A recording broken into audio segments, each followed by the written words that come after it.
Let me add USOW. Here we go. I know that awkward silence, right? Let's see.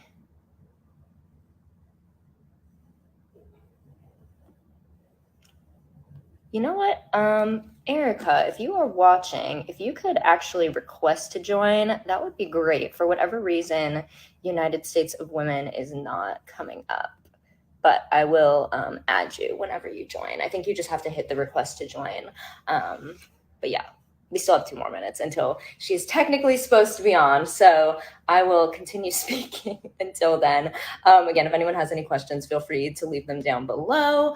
Yeah, that's pretty much it. We have some topics this evening that we'll be talking about that may be sensitive topics in terms of reproductive healthcare, sexual health. So certain things, if you need to take a step out, totally understandable.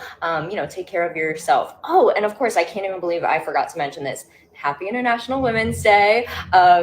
Yeah, great day for anyone, again, who identifies as women, people with uteri. I hope you did something today to celebrate yourselves. Again, feel free to comment that down below. I hope everyone, is doing something to celebrate themselves. And also making sure to keep educating, keep speaking for yourself and other women. But tonight, I'm really excited to pass the mic over to Erica. I do a lot of the talking on here, but I'm excited to hear from someone else and their experience. So again, I'm gonna see if I can invite, and if not, here we go.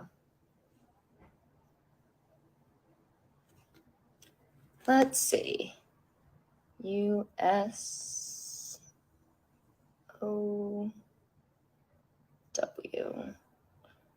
No. Interesting. Okay. Well, yeah. If Erica, if you are watching, if you could request to join, that'd be great. And then that way, for whatever reason, she's not coming up. But no worries. We will wait a moment or two. And yeah.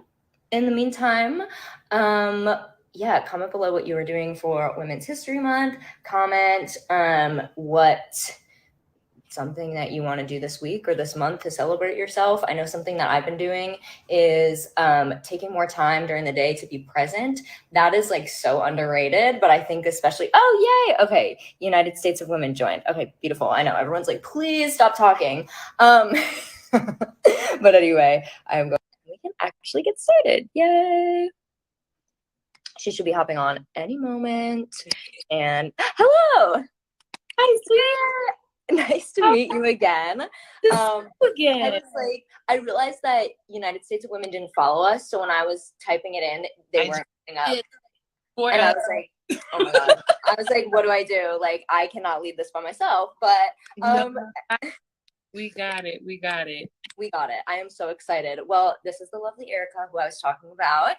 And I just want to give a quick intro on you. And then you can, if I leave anything out, feel free to add it in. So we are very lucky this evening to have Erica speaking with us. She is an ambassador with United States of Women coming at you from New Mexico. So again, shout out if you're coming at us from New Mexico.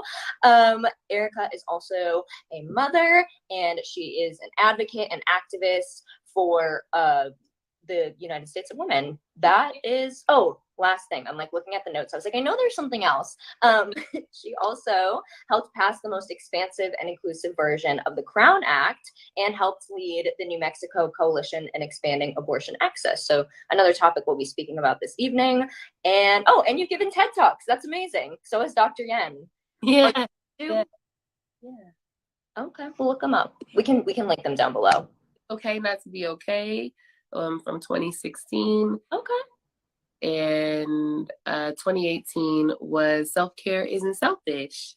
Oh, that's awesome. Okay, yeah, we'll attach those in the comments at the end. But in the meantime, first of all, is there anything I left out about you or anything else that you want to share? And anything? Oh, what? You did it. It was great. It's amazing.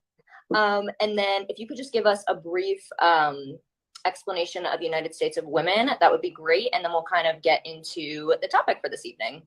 United States of Women is literally one of the dopest things and orgs to hit in a very long time. It's really amazing that we are doing this in Women's History Month. United States of Women is really leading the charge on putting women's issues up front and forward in an intersectional way, and also ensuring that we're present in, again, in every intersectional way, from policy, the actual state of women. Last year, or last week, was it last week that we did the readdress to the state of the state, Mhm. and it was really important because they had some really, really pivotal players in gender issues and women's health show up. And to be a part of this org and to rep New Mexico for United States of Women means a lot. And I hope that feels general and bland, but I know that from reproductive justice to social justice, environmental justice, right? This is the best way. Yes. To say, Megan Fox, I see your name, I like it. It's the best way to celebrate International Women's Day, because United States of Women has really taken up the charge to ensure that American women, and when I say American, I mean BIPOC, I mean Black, Indigenous, Brown, that we're all trans, like we're all present and centered in the policies and in the movement that is really just kind of the cornerstone, like of making moves for future generations is what I really feel United States of Women is doing. So it's that's what they're about for the most part, and I feel like I butchered that too. So No, that was great. I was just, again, looking at the notes here, and you nailed it all. Do you know how, if someone was interested in joining the ambassador program, do you know how they could do that? We need ambassadors in all 50 states. So I'm repping New Mexico. I'm from Albuquerque. But I don't know how many we have, but I know that we are trying. I think we're in the 40s. I'm sorry if I'm butchering that as well. But if you want to be an ambassador, go online. I'm pretty sure it's in our bio, how to do the next steps. I don't know if we're like it, just, submit what you're trying to do and how you need support. And this is a place to do it. And you can be the ambassador for your state, your city. Like Cali, we have a few, because Cali's huge, right? So we have a few ambassadors there. Texas, like where they, like here in New Mexico, I could use some help. United States of Women, if y'all want to be an ambassador here locally in New Mexico, go ahead and check the link in the bio and see about the next steps. Okay, awesome. Yeah, no, that's great. And we'll talk more about that at the end. Also, I just wanted to mention that someone asked if we think period products should be cheaper. We'll talk about that. We will get into that. But yes, long story short. I'm not on my account. So yeah. I'm not on my account. So for sure. We'll get into it, but long story short, yes, we think they should be free for everyone. Absolutely. Amazing. So first question for you, pretty basic, but I would love for you to get into like the nitty gritty and then kind of your specific definition. How would you consider or define reproductive justice? We talked about this, and I'm kind of like trying to ground too, because I'm it's a lot. I'm trying to ground. Yeah, you're so welcome on the ambassador info. Reproductive justice was brought to you by 12 women in a conference room in Chicago. In I want to say 1994, 1995, from Dr. Tony Bond. God, I can't believe that their names are fleeing me, but 12 beautiful, wonderful Black femmes were sitting and discussing the intersectional. Shout out to Kimberly Crenshaw, the iconic activist who gave us that coined term of intersectionality as a political framework. The intersectional issues, it's all reproductive justice. From how if you want to have a child, okay, that's up to you. So what does that look like? And how are you supported in that? And making this not a women's issue. This is about birthing bodies. We talked about this a little bit one-on-one, but this is about birthing bodies, because not just women carry pregnancies to term. And what does that support look like? If you choose to not have children, what does that look like for you? And if you are raising children, things that matter include not raising your child or raising your family where it is a food desert or food is scarce. Environmental concerns, state-sanctioned violence, police brutality, like raising your children to the fruition of their lives is really crucial. Is like, that's reproductive justice. it's everything. It's policy. It's being able to wear your hair, like the Free the Hair Act, which inspired the scholarship of Professor Wendy Green, when she was researching how discrimination was showing up in Black hair.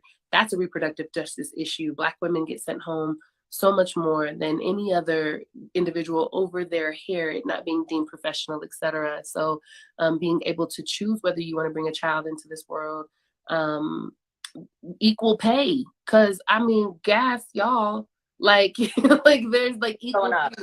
And then seeing how that's treated by the demographic, right? So it's everything. Reproductive justice is intersectional, and it's and when we are centering those who are most marginalized, of course, and making policy according to that so that there can be equity, everybody's going to thrive. And that's, to me, what reproductive justice is. Yeah, that, again, like, nailed it. I don't even think I could have said that better. Yeah, I think it's just being able to take charge of your own body, and we'll get into this actually with the next question, but the government has control over certain people's bodies more so than others, specifically women, and specifically women of color. So I think it's something, important with all of these policies, is kind of understanding what's going on. There was just like the Don't Say Gay ban in Texas, which, whole different story. But certain Texas gets on my nerves. I'm sorry if y'all are in Texas. Yeah. Those thoughts are Erica's, not the United States of women. Right. And I have to say, I'm like, that is a me thing. That's not necessarily that. Yeah. Right. I love it. Perfect. So getting a little bit more specific now, what are some racial and or gender, specifically kind of like gender orientation, LGBTQ plus disparities in reproductive health? If you would like to describe any personal experiences, go for it. Yes, this is all you. Yeah. Yes, I got the baton. Yeah. So some of the issues that we're facing, one thing that I was co-chair of Respect New Mexico Women out here, which passed the abortion ban repeal, which is really important because, unfortunately, as we're watching the Supreme Court go through it with abortion bans, and it just means that out here in New Mexico, where safe should roll fall, okay? And that matters because there's a handful of states that are that way as well. This means that individuals who, the thing about Roe is it's just about legality, and I'm not trying to demean it, because it's a great beginning. It is a great start, but we have to focus on the humanity over the legality and focus on access, right? And when I'm talking about access, the people who need abortion are usually Black, Brown, Indigenous birthing bodies, okay? And don't really have the means to go out of state to get care. And so this is where you see the places like the National Network of Abortion Funds step in, and the 3 funds that we have out here in New Mexico, T Fund out in Texas, the AFIA Center, who does beautiful, amazing work out in Dallas. But we're seeing this thing where Black, Indigenous, and Brown birthing bodies are literally being controlled in a way, like there's no way that you can know if you're pregnant at 6 weeks. There's how. So all that to say, and it causes these other issues where we're seeing, how are you going to get there if you can't? And then also black birthing bodies in and of themselves, we have a really high mortality rate when we give birth. It's not the same for white counterparts, and the conditions of our infants as well is drastically different than other demographics. And so you're just gutting care left and right. And so for me personally, I'm a person who has had abortions. I'm proud about that. My babies know I got a 16-year-old and a 14-year-old. This is a big part of my story. I've had abortions. I've been I was a teen mom. And one thing that I found being a Black teen mom in New Mexico, where they literally call Black New Mexicans statistically insignificant, you're not really going to have people raising their hands to give you support as you're trying to navigate parenthood and parenting consciously in a way that you just can have healed generations and healed futures, right? So I choose to have my children, but then I have had abortions because it's my choice. And then also I'm also a product of medical racism where I was sterilized against my will. One day I had showed up, I was 26, 27, and I showed up to the gynecologist complaining about period issues and cramps and really, really heavy bleeding.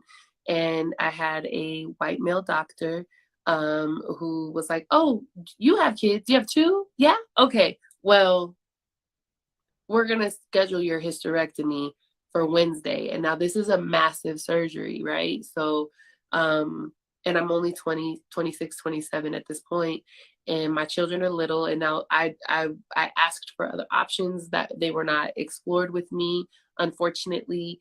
And what I learned later was that this doctor I had my hysterectomy and my sterilization in Kansas City, Kansas, and that's still considered the South in a way. And what a lot of white medical doctors that are practicing medical racism, unfortunately, that is alive and well, they're still practicing what they call the Mississippi appendectomies, which is something we saw from the 1920s to present, where where doctors would basically go and solicit to Black women to get their appendix taken out. It was a no harm, you don't need your appendix, but they found later on that they were actually taking their uteruses and sterilizing them against their will without their knowledge. And there's probably more than 500,000 at this rate, and this practice is still in place in a lot of ways in modern times. And I'm unfortunately a part of that. So to have all of these experiences, choosing to be a teen mom, having abortions, because I'm looking at two kids like, I can't have no, what are we doing? Children are expensive, y'all. But then staring down the fact that I didn't even have a choice in my sterilization was really, really difficult.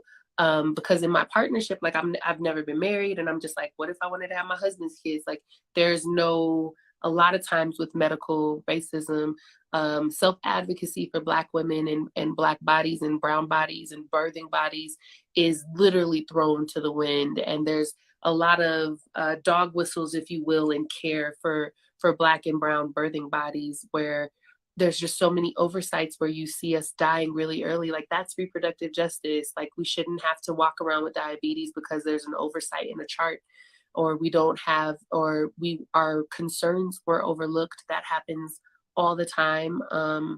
And that's just like my story. And I know that so many people have gone through that, and that's actually shaped the way that I show up I mean, people call it activism, but it's really just a response to what's happening in my own world and what I'm seeing in the lives of my loved ones, and what I don't want to happen to my children, as they make their own choices and build their families. Like, I want to grow old.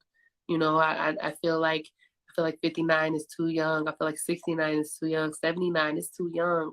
Like we don't put the same care and equity medically into Black and brown Indigenous birthing bodies. And yet we've also been, a lot of the ways that surgeons have, a lot of gynecological practices were actually done on enslaved Black women without anesthesia. And, you know, The Marvelous Life, The Miraculous Life of Henrietta Lacks is a book that I think everyone should read, because while Henrietta Lacks died at the age of 31, leaving behind 5 children, including like a 5-month-old infant, she died from cervical cancer.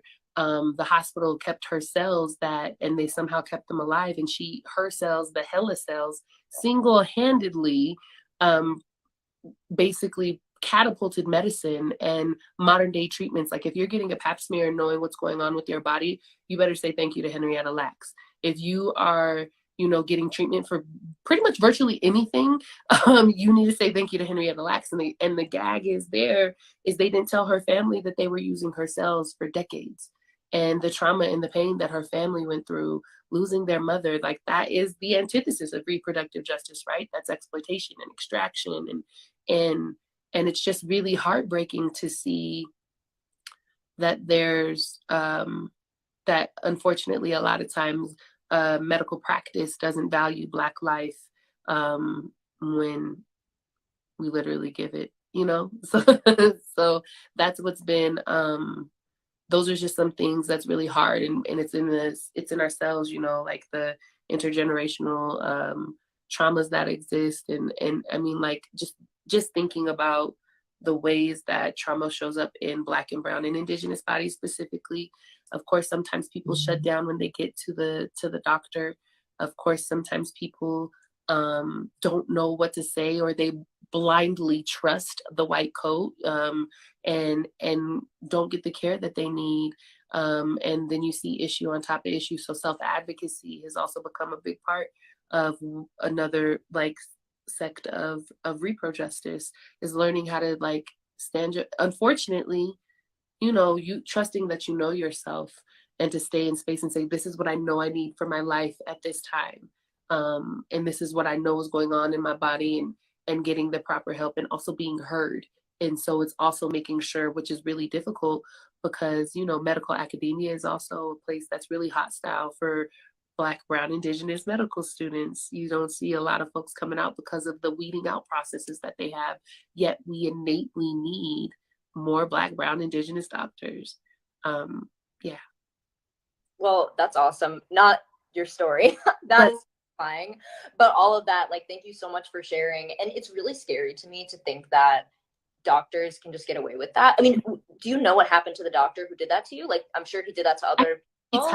He was old. He honestly didn't blink twice. And there was he didn't blink twice, probably retired, because the other aspect that we're not thinking of is how expensive it is to go toe to toe with a doctor for malpractice, and to have the resources to do that, to sustain that. There's an energy that goes behind that, it's a lot. And so trying to go after a malpractice suit with is difficult. And I'm pretty sure he just went on and retired and lived his life. He didn't think about too much more after that. I can assure you. Yeah, no, that makes sense to me, but that's crazy. Like, I just can't believe that. I mean, I believe it. I know it's happening. Oh no, and that's what we talked about this in our conversation before we did this. Like, it's always I think I know somebody that has, but when it's like, no, this person sitting in front of you and saying that in 2012 their reproductive organs were taken from them without consent, or like without knowledge, is like, we're talking about this in 2022, and I'm only 35, right? So like, this is still, so to see the way that medical racism still thrives and is so insidiously violent against Black, Brown, Indigenous, and even our white relatives, like the way that it really can war up against, and especially our LGBTQIA relatives too. Like, I can't even imagine what that can be like, but it's still medical racism and that type of violence and oppression in and of itself is so insidious. And I think I shared briefly too, like, I can't remember, Rochelle, that's what we were talking about. We were talking about how Rochelle's talking about how doctors in the office, people just come in, the blind trust, it's just, they blindly trust. They're like, you put that lab coat on. And then you notice on the medical commercials now, how they're like, have somebody talking in a white coat, but there's that asterisk that's real tiny at the bottom. That's like, this is a paid actor, y'all. Right. So, but this ain't a real doctor, but they do that. They know that there's a blind trust that comes with that. And so just thinking about what like all of our relatives go through, and loved ones that are birthing bodies, like the hell that we've been living solely because of our reproductive organs is wildly unfair and insidiously violent, and racist, and it's predicated in that.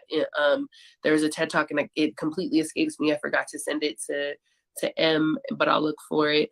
A young woman talks about what Beyonce taught me, or something like that. And she was talking about how for 10,000 hours, if you practice something for 10,000 hours, you become an expert at that thing. Now, America has been doing, and I'm not bashing America, this is just history, right? Like, the way that America has been in practice with Black, Brown, and Indigenous bodies since the creation of this nation, 10,000 hours times that. So unfortunately, we're messing with a very expert system, and barely, and I'm not saying oh, we're barely finding the language. No, our ancestors have been doing this work. Our ancestors have known our elders who have been gone way too soon have been doing this work, but it's just so maxing and tiring, and it really weathers your body physically, your mental physically. So it's just a lot to go up against. And that's why places like United States of Women exist. That's why, I'm sitting here talking with you at Pandia Health, like, because it's going to take all of us to really start to put people in place that we can trust, make sure we're backing the doctors that like, not discouraging them from STEM, or like our little Black, brown, and indigenous babies, not discouraging them from those things, and really uplifting them, and going to the root of the problem is going to be something we got to do. But it's a lot of work. Yeah, no, absolutely. Dr. Yen actually, she just commented, shout out to Dr. Yen, CEO Pandia Health, thanks for joining. So Dr. Yen was saying how it's really important when, if you're able to, because I know in certain crisis situations, you might not have a lot of time in terms of like where you're able to get care. But if you're able to do that research ahead of time and know like which companies are doctor led, are they led by people with uteri, birthing bodies, and like Pandia Health specifically, we're a women-led company, individuals who like understand women's bodies. Get it? Like when I'm in talking, somebody was talking about the cramps, like how what's like a statistic about like they found out that when women are dealing with cramps, it's the equivalent of like being in pain and having a heart attack and literally work, like the science behind it. So it's so important to go where people are leading, and that's another thing. Lived experience is crucial. Lived experience is crucial because it only is like it's so beautiful to the expertise. Like that is your expertise. That's like you should be a trusted expert. Like your story should be trusted. Like we've talked on this before too. Like there's no way that like anybody, like no one is voiceless. Right. This is everyone's story should be trusted and held and treated with love, respect, and healing, and with whatever resources are necessary to make sure that you're thriving. Like this is capitalism is the devil. Sorry, y'all. No, it's okay. That's not even on this topic, but yeah. Maybe we'll do another live. I'm with it. No, but I totally agree. I think it's crazy that people can have control over other people's bodies. And it's so sad too, because you want to think that, we're not in like technical terms slavery anymore, but at the same time, certain individuals are still undergoing things like, you take steps forward and period products and things that are coming out, which is amazing, but then you're taking steps backwards. Yeah. Steps backwards. Like I have my baby is 16 years old and she has all these really cool products that I never had. And I'm just like, yeah. And then like for me, and then the other pieces too, like being 20 something with a hysterectomy, I got to look out for early onset menopause, which ages your body, which tells your body that you're sooner to going. Like there's so many levels to this, but also looking at my kid who has all these like new products and is like, I think I'm going to try this to like I figure it out, and that's a blessing. But also the first thing that happened at the top of the pandemic that New Mexico noticed from Respect New Mexico Women, because we've always we did the policy move to ensure we were good no matter what the Supreme Court did. Right? Because that's why everybody was upset when Justice Ginsburg passed. We knew they were going to do some wild mess under that administration. And here we are staring down a woman who has a uterus and said, well, you can just have the baby and go back to the problematic ways in which some of our justices exist. Right? But this is why we were so hurt with this, because we saw it coming. And the other is before that, when the pandemic hit, 10 states motioned to ban abortion first, rather than make sure that there were paid family medical leave in place, because that's a form of reproductive justice, and rather than making sure that their children had adequate food banks, adequate care, adequate medical care. 10 states said, no, let's ban abortion first. So that's kind of like, what are y'all talking about? We're living through a rare mass extinction event, y'all. Like, what? Take care of there's 10,000 other things that could happen, but 10 states. And then now that they're following in the line of SB8 in Texas, we're seeing these dummy bills pop up. We're seeing the anti-trans bills pop up. We're seeing that our babies aren't safe when they are walking around, and the very people that should be protecting them are basically predatorily watching them to call the people on them, like, and I think about my baby girl too. In that instance, my daughter just did the big chop. It's a Black girl rite of passage where you shave your head and you're still flying, super cute. It's great. But my baby girl did that. And I think about how she presents, because it's different and it's a whole buzz cut. But like, if she were in Texas, somebody might try to like watch me or report me to whatever, right? Like to whatever's happening with the anti-trans bill, like just seeing the lack of cultural care, the lack of the flat out homophobic, transphobic, misogynistic, misogynoir. It's all of them, all of the isms and problematic things are really popping up in policy, even though it feels like we are taking a few steps forward. Mm-hmm. Yeah, no, absolutely. And I think like that's why it is so important to, as you mentioned, lived experiences and just listening to people and believing women or birthing bodies, because things happen and some people like, need to hear that in order to, I mean, it's sad that you need to hear it from other people, but sometimes that's what it takes. And that's okay. That's why it's important to, share your stories, because if people don't know, of course. When you share that, like, I think language and naming things, and we talked about this too, when you name something, there's power to that, and all, but language really matters. So that's why I'm really conscious to say birthing bodies, because again, not just women who carry pregnancies to term and create families in that way. And we're not going to invalidate the ways that families are set up, right? And you think about, I shared this just because I'm so proud and in love with the fact that I have the lineage of beautiful, amazing Black women in my life, and I've watched my ancestors create movements. But I mean, every time we make a move, it's for everybody else. It's for the betterment. Like it's not a selfish thing, right? And so just thinking about the pain that we keep causing folks, and people don't have words for that. So naming what's going on, and in me saying this, maybe we'll find somebody in the live later or somebody who watches this back and it's like, oh my God, that happened to me too. Because now we're creating a safe space and establishing that it's safe to name the things that happen to us that we might have strange feelings about or whatever. But like, oh, thank you, Courtney. Like, it's just but like, you have to name it and you have to call it out, because you have to grab these things by the root. We've been playing around it. And I'm not saying we have been, because there's been amazing movement work that I will never take for granted. Like, I stand on the shoulders of giants to continue this work, and I'm going to finish that extra mile with my ancestors by my side, but to get these equity pieces that I also might not see in my lifetime. Like, that's the other thing. Like, that Sotomayor is probably going to write a dissent that will be law eventually. Like, just to know that might not happen in my lifetime is scary, but I also am obligated to continue the work, and to continue to show up and to continue to name what's going on, what's happened to me. My story matters. Like, so often people feel that it doesn't matter because, oh, I don't have a platform, or, oh, I don't have this. You want to, again, come join United States of Women. Yeah. We got you. Like, my first Forbes feature came from United States of Women, talking about how burnt out I was being a Black woman, doing the advancement of suicide prevention and youth wellness in a state that is been problematic toward Black bodies. So, I mean, and then I found a space where I could be held. So when you start naming things and you start putting language to what's been happening in your life, I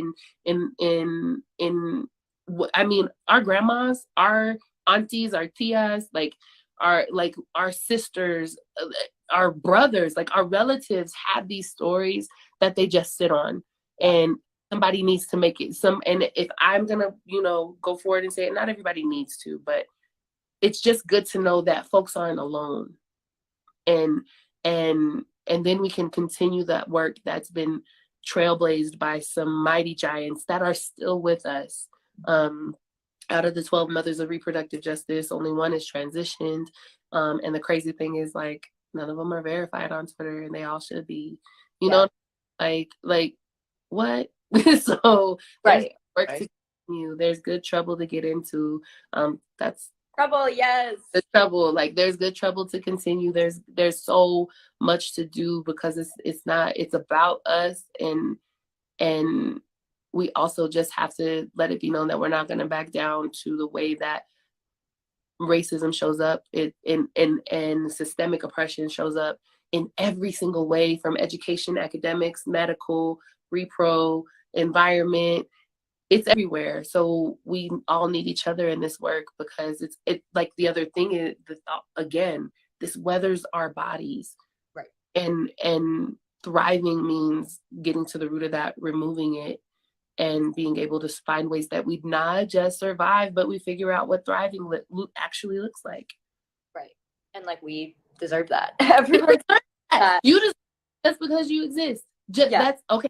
Watch my second TED Talk for it's if you watch the second one, it's Self-Care Isn't Selfish, and it was literally for the TEDx Women's event here. It was the women's event, and it was called Self-Care Isn't Selfish because the way that women's bodies with birthing bodies endure so much stress, and usually, it's always like that auntie, that mama, that caretaker that's usually femme that carries it all. If we all watched Encanto, did you see Luisa say, "What am I? Who am I if I can't be as girl?" Encanto dragged me. It was I had to stop watching. Like, I got too sad. But the Luisa's my favorite though. And she said, "Who am I? She's the strongest one. Yeah. Who am I? Can't be of service, and that's not fair. You deserve the world solely because you draw air on this planet, and you deserve to be treated with integrity and respect, and you deserve to know that, okay, as a Black American, I'm predisposed to XYZ, and when I go get the care that I need for my body so that I can keep living and doing what I need to thrive in this life and be a great citizen of the world, that my doctor is going to hold me and trust me and work with me and work alongside me to make sure I understand and not talk over my head." The other thing is, I don't know, I think I did share this with you. My daughter, when I was a teen mom, she was born 90 days early. Oh, yeah. Which is crazy.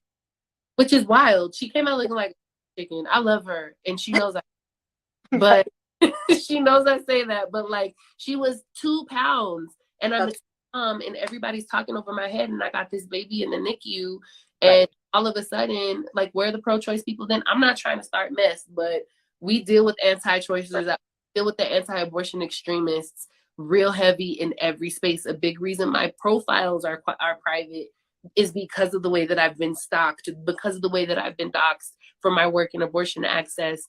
It hasn't been safe to do work because they are literally physically violent about it. And so all this to say, with the crisis pregnancy centers that just okie doke birthing bodies that are trying to figure things out, because we got to talk about that too. Crisis pregnancy centers are taking federal dollars and going unchecked. Meanwhile, abortion clinics who are serving families, because in my time doing abortion access, the stories that I've seen, it's nobody's business, but also like it's like the heartbreak of what's happening to the mom and the sicknesses or whatever, that by the time we see these people, and to know that they have to get harassed and berated at the door is also heartbreaking. But like, where were these people? Where were those anti-abortion extremists when I'm choosing to parent and have a baby that's living in the NICU for a month? But then I'm just like all the terrible things you would say about a teen mom, right? So like, pick your struggle. It's such a double standard. It's so many double standards, but also the conviction of knowing that as we're all working toward these change in movement, when you are like clear enough to share your story and be unapologetic about it, also the stigmas I've seen people have with talking about being sexually active, and the way that a lot of doctors treat people for their sexuality, their sexual preferences, and their sexual activity, it's hostile. And then people aren't being truthful and getting the care that they need. And then we know talking and preaching abstinence doesn't work. So like, y'all, what? Y'all saw Euphoria High? So like, real. There's so many things within the medical realm that unfortunately are still racist. Medical Apartheid is one of the books that I put down for everybody to read, Killing the Black Body. Reproductive Justice, an introduction by Dr. Loretta Ross, who is, I believe, another founding mother of Reproductive Justice. There's so many things that Black women have been authoring that are the tools that you need to continue to do good work. And just trusting your lived experience and finding someone. And also take a buddy to the gyno appointment. Like, oh, it helps so much. Hold my hand. The stirrups are up. Hold my hand, you know, like. No, it really, like, it's necessary for sure. And someone actually just asked a question that's like perfect. That's the last topic we're going to go into, is how to advocate for yourself and then how to be an ally for others. What tips do you have for that? I have a notes. I have notes. I literally have a notes app for when I see my doctor, of like, because I have asthma. I have chronic asthma and really bad allergies in the time of Rona. So like scary sauce, right? And navigating that is a lot. And great question. What you do is when you're in there, one thing I found, it was like, oh, somebody, like one time a doctor tried to kind of like disregard something I said. You say, I would like it noted in my chart that I stated this and you proceeded to do differently. It's going to change a little bit in the room. Like the room is going to change a little bit. So that's how you can advocate for yourself. You're like, I expressed this concern and I just want it noted in my chart that it's not being addressed. That changes things. Also, see, again, as you said, Sarah, seek out care that looks like you. We really do heal better when we feel like we identify with our provider. That is a real act of care for yourself. And again, take the homegirl with you, take the homeboy with you. I have like, take your they them friend with you into the space. And I mean, I'm so blessed with my homegirls. TMI is our precursor in everything we talk about. Because right now I'm in my big sister's house because my house we're moving anyway. I'm loving, but I'm sitting here and we're like, hey, XYZ, and like I don't mind. Like you have to have community around you. People need to see you. People need people need to see you when you go somewhere. Like people need to have eyes on you. So if you're comfortable enough with having that ally, talk to a community health worker if you feel like you can trust them. Some people have them. I know our state has them. We offer peer support workers out here in New Mexico as well, which is somebody who goes through specifically with mental health and substance abuse recovery, that really will walk alongside you and go to. I held that position and role for Blue Cross Blue Shield out here, and it was so beautiful. It was one of my favorite roles, like to go help people sit in a doctor's office and just wait for them to get out. And either they need a vent, or if we needed to go back and it was nuck if you buck in a respectful way. Right. They had concerns and you didn't, and we're not leaving until, can we please get that second opinion? Yeah. Get that second opinion, get that third, that fourth one. But your health matters so much and you deserve to speak up for your body. And also, I also want to say, like, tell your body, thank you. It's gotten you through so much, find somebody who can care for you. Like, and if you can't find that, get a second, third opinion, take an ally and advocate with you. Mm-hmm. We have paperwork for my kiddos. Their grandma's always my second person in the space. Always. Yeah. No, that's great. Yeah, my sister lives in DC, so it's so nice because like you kind of, yes, you have like a permanent person and like it's so great. But I really, what'd you say? I said community matters.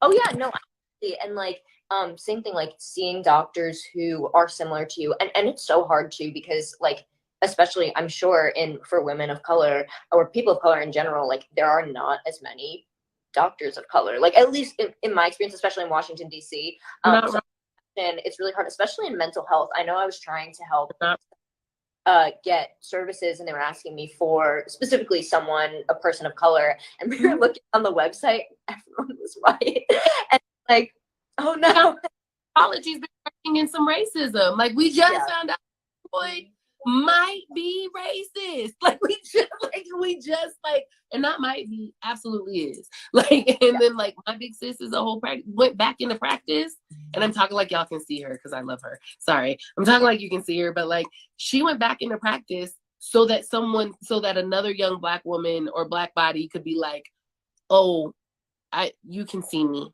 Like, because that matters. That really matters because everybody has family business, okay? Like, let's be real. Everybody got family business that they grow up with, and everybody kind of has we don't really have specified language for when we're dealing with mental health concerns or even like feeling safe enough to have the talk with people. Like, I never got the talk. Like, what is that? I the pad and shoved into a bathroom. Like, you know what I'm like? Our parents sometimes for me, my reality was I didn't have those supports. And so when you don't have those, it's actually really helpful when your provider actually reflects your existence, your culture, and things like that. Your every, like, it just matters. It just matters. You feel it really helps.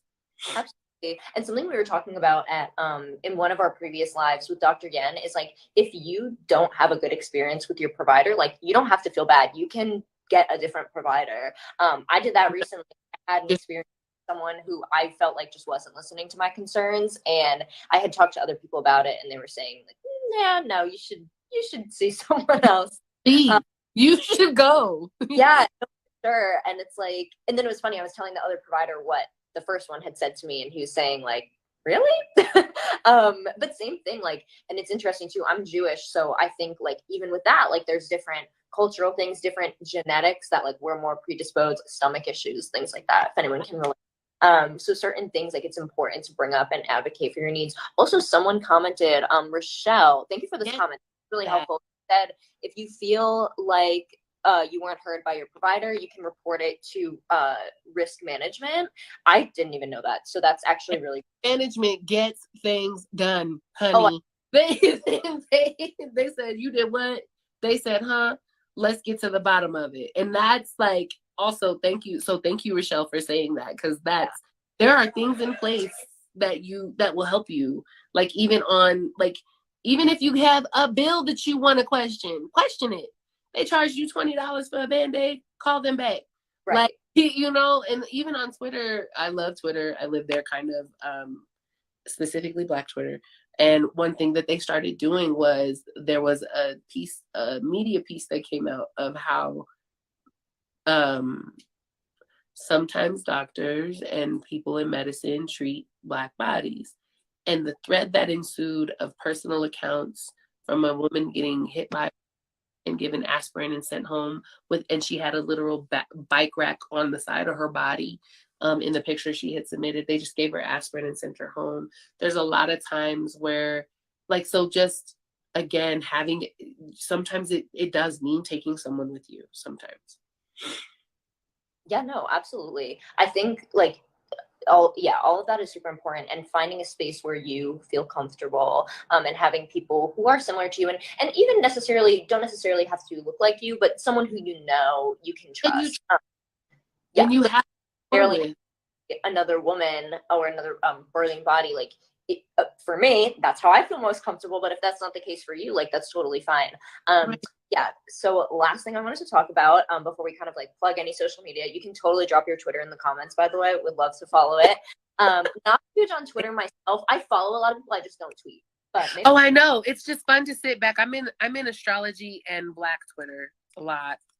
Astrology. Oh, that's how you knew about Scorpios. Yes, y'all are a lot, but it's cute. It works. Y'all get stuff done. I told you, my governor's a Scorpio, our president's a Scorpio. Y'all get stuff done. We're passionate, for sure. So last thing I want to talk about is just any action steps we can take right now, any resources. I know when we had our conversation last time, I was looking into the ambassador program and all of that, because it's really moving to hear things like that, but ultimately it's kind of like, okay, how can I help? So again, if you have anything you'd like to plug, that would be amazing. Read. True. Read books, please. Killing the Black Body is a really good place to start. Reproductive Justice, an introduction by Dr. Loretta Ross. Kimberly Crenshaw, who gave us who literally coined the term intersectionality. Yeah. And has the African American Policy Forum.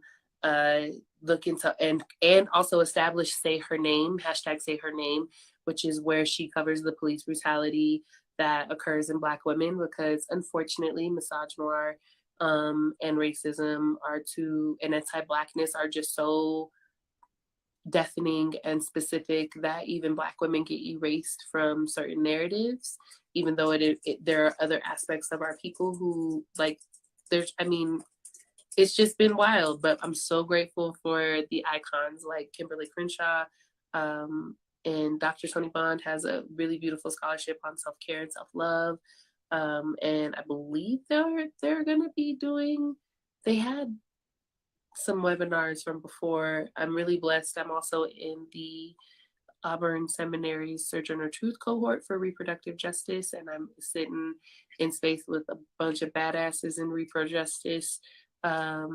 National Network of Abortion Funds is somebody that you should follow, because it's just so much deeper than, and finding out who your local abortion funds are. Because another thing that's like a through line of our conversation is like reproductive justice is everything, and it's going to impact everyone while being so innately and deeply personal. Absolutely. Right. So Dr. Wendy Green and Free the Hair Now, which inspired the Crown Act. Yes. And her scholarship on that, and her amazing work on that. Everything you see about the Crown Act popping up, and every time it passes in a state, every time it passes in a city, say thank you to Dr. Wendy Green and the work that she's done for Free the Hair Now, that morphed into what Dove has created in that lane with Crown Act. And that matters, because you'd be surprised how many people, how many times it's really political being in a Black body. Everything is politicized, and yet, where my ancestors and my elders are the doulas of all the movements. So it's also really, I would say, follow Black Futures Lab, Black Feminist Future. Shout out to them. Oh yeah, I follow them. I love them. Because I'm an astrology head, their membership group is called the Constellation, which is great. And they just had charcuterie and foolery. Shout out to Sam, who hosted that on Zoom on Friday. So Black Feminist Future, Parenting for Liberation with Miss Trina Green, Parenting for Liberation, where we're learning how to consciously parent and heal the traumas that we might have in our bodies, and elevate our babies and heal ourselves and heal our inner children. So Parenting for Liberation.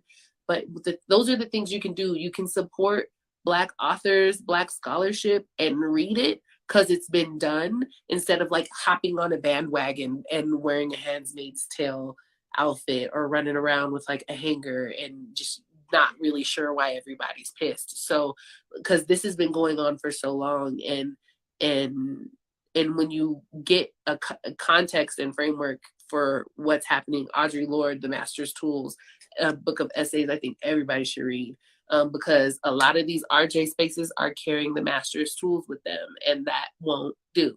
And also Bell Hooks, shout out to our latest ancestor who we love so deeply. Everything from Sisters of the Yam, and where she I sat down for a couple of months after I dove a little bit deeper into Bell Hooks and her work, because in Sisters of the Yam she talks about basically if you need to be self-actualized and basically work on your healing and your wholeness before you show up in space trying to fix everything else. How am I going to help you build something and I'm walking around super wounded, right? And agitated and triggered by everything and traumatized by everything. Everybody needs to go have a seat every now and then and just heal and confront those things that have harmed us, and realize that the you of now has carried you through everything. So maybe you should kind of take that extra step in your own evolution and community by taking care of your heart. Because we're watching a lot of activist burnout. We're watching so many things happen. We're watching activists go missing, coming up missing. We're watching Black women go missing, coming up murdered, and our Indigenous relatives and our Indigenous sisters coming up missing and murdered. It's tiring, but when you make sure that you're equipped with the literature and the lived experience and the beautiful scholarship that Black femmes have already laid before you, you're going to find yourself, and it's also juicy and wonderful. Like, I mean, you're not going to be bored. I'm not telling you, go read these things in an academic way where you gotta, nerd out. I mean, shout out to those of us that love books, but from Sisters of the Yams to From Margin to Center to these are Bell Hooks books. Oh my gosh, I feel like I'm forgetting some, and I know that I am. Communion, Black Love, there's so many. What's the other one, Sissy? I don't mind it. Yeah, my sister gonna help me with this. I think, and I was like, we got Remember Rapture is in front of me right now. Ain't I a Woman? Like my sister's library is everything. Salvation, like Bell Hooks. If you just check out her library, the Bible of All About Love. Oh my God. Okay, y'all, hold on. This here, do you see? This is, I love my sister be doing work all the time. Do you see this? She uses this. It's All About Love by Bell Hooks. She actually gifted this to my daughter and her niece for my daughter's 16th birthday. And my daughter doesn't put it down either. So like, we got the keys, like go follow Black Feminist Future, Black Futures Collective. I put them all in the RJ thing. They kind of leave me right. New Mexico Black Central Organizing Committee, because we are the first Black, we're the first Black space that started doing policy. We're only 3% in the state, and we've been making moves that are making waves nationwide. And shout out to United States of Women, because being part of this space inspired me to go and create the other spaces that I know others need to be into as it relates to like my specific dynamic in space. Go follow all of those people, and I'm going to kick myself. Oh, Black Women's Policy Agenda. The Black Women's Policy Agenda is the first policy, literal policy breakdown. It's about 71 pages from environment to faith, because then there's this new added spectrum of like the faith side. Like there's, Christian femmes and things, and spiritual femmes, religious femmes, and how that intersects in RJ.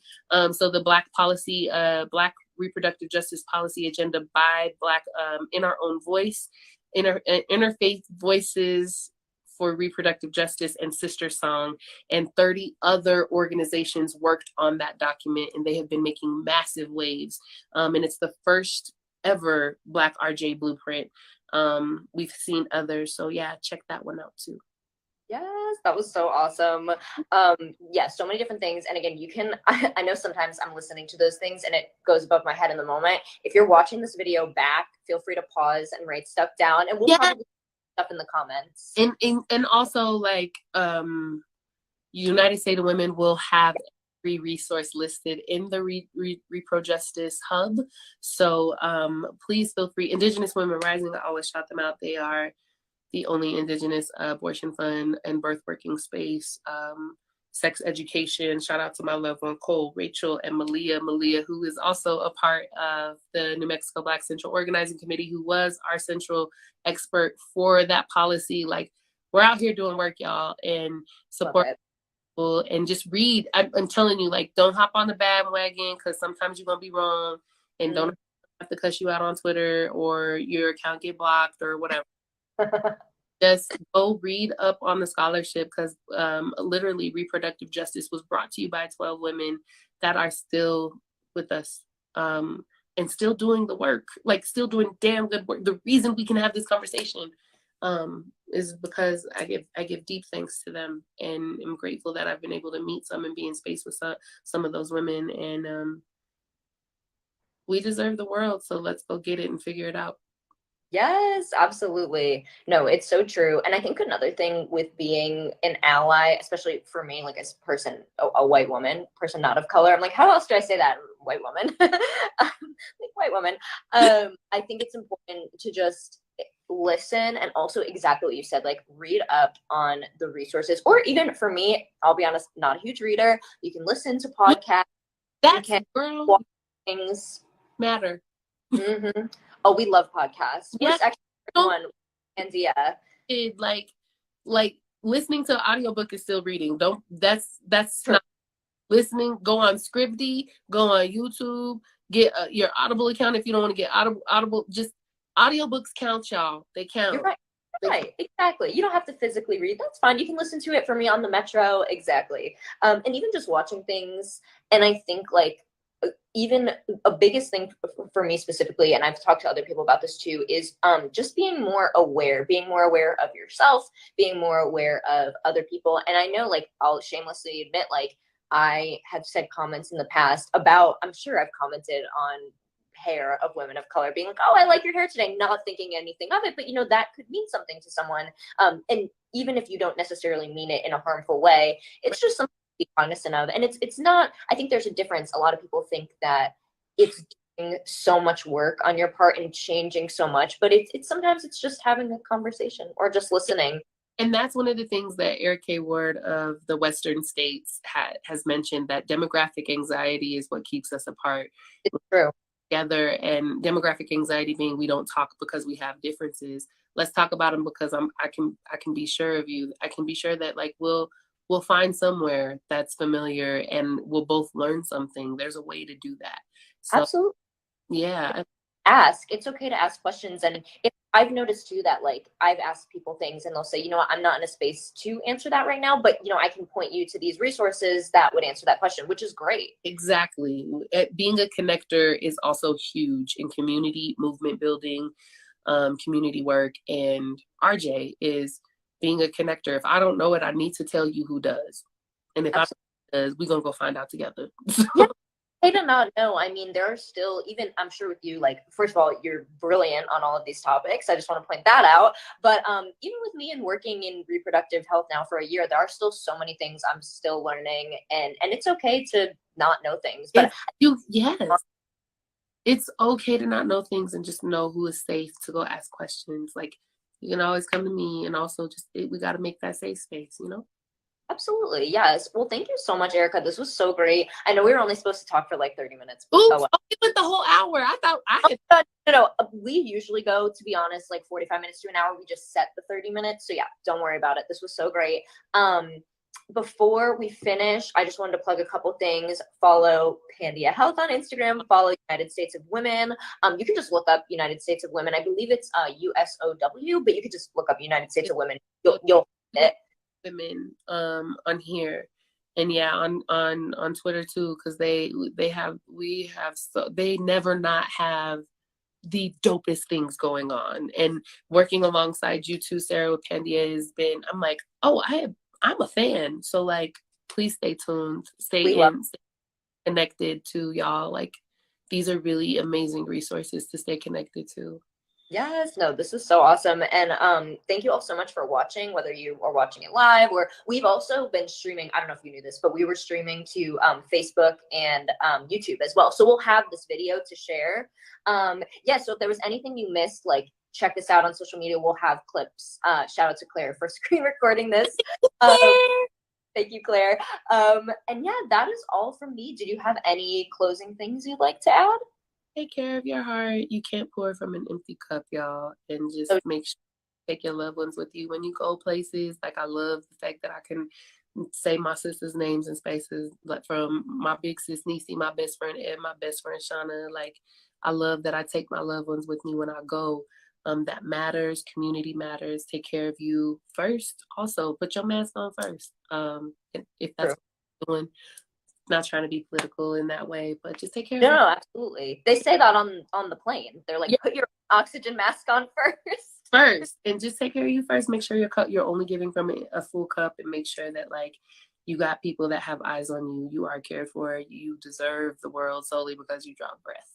And I'm so for this time, love bug, and thank you to USO United States of Love being y'all's in such a good time. Oh my God. Well, we loved having you, and we will definitely be doing a follow-up with information, and potentially we're starting a podcast, so we'll be reaching out. Let's go.